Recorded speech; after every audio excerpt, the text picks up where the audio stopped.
அருள் தரும் ஸ்ரீ ஆயத்தன் விநாயகர் திருக்கோவிலில் 6வது கும்பாபிஷேகம் 3வது வருஷாபிஷேக விழாவில் முன்னாள் அமைச்சர் கோவில்பட்டி சட்டமன்ற உறுப்பினர் கடம்பூர் ராஜு தலைமையில் முன்னாள் அமைச்சர்கள் உடுமலை ராதாகிருஷ்ணன், டாக்டர் விஜயபாஸ்கரன் வருகின்ற 2026ஆம் ஆண்டு தேர்தலில் அதிமுக அமோக வெற்றி பெற வேண்டி சுவாமி தரிசனம் செய்தனர்.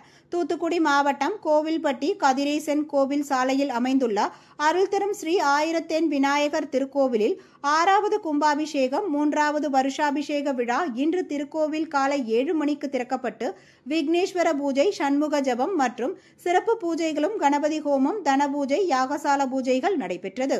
அதனைத் தொடர்ந்து யாகசாலையிலிருந்து தீர்த்த குடங்கள் சிறப்பு பூஜை செய்யப்பட்டு திருக்கோவில் பிரகாரம் வழியாக எடுத்து வந்து கோபுர கலசத்திற்கு புனித நீரால் அபிஷேகம் செய்யப்பட்டது. இதனைத் தொடர்ந்து மூலஸ்தானத்தில் 21 அபிஷேக சிறப்பு பூஜைகள், அலங்கார தீபாராதனை நடைபெற்றது. இந்நிகழ்ச்சியில் முன்னாள் அமைச்சர் கோவில்பட்டி சட்டமன்ற உறுப்பினர் கடம்பூர் ராஜு தலைமையில் முன்னாள் அமைச்சர்கள் உடுமலை ராதாகிருஷ்ணன், டாக்டர் விஜயபாஸ்கரன் வருகின்ற 2026ஆம் ஆண்டு தேர்தலில் அதிமுக அமோக வெற்றி பெற வேண்டி கலந்து கொண்டு சுவாமி தரிசனம் செய்தனர்.